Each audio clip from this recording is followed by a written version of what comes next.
కొంతమంది రాజకీయ ముసుగులో పెత్తనం చేయొచ్చు, తప్పించుకోవచ్చు అనుకుంటున్నారు. కానీ రాజకీయ ముసుగులో మీరు తప్పించుకోలేరు.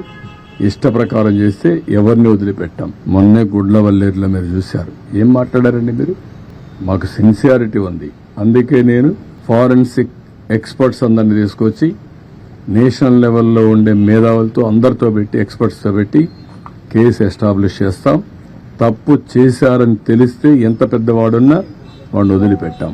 దాన్ని ఎస్టాబ్లిష్ చేయడానికి చేస్తే దానిపైన కూడా ఇష్ట ప్రకారం మాట్లాడే పరిస్థితికి వచ్చారు. ఇవన్నీ తప్పుడు ఆరోపణలు కట్టిపెట్టండి, వాస్తవాలు మాట్లాడండి. ఏమీ తెలియకుండా బుడమేరు గేట్లు ఎత్తలేదు, ఎత్తారు అని మాట్లాడడం, లేకపోతే ముఖ్యమంత్రి గారి ఇంటికి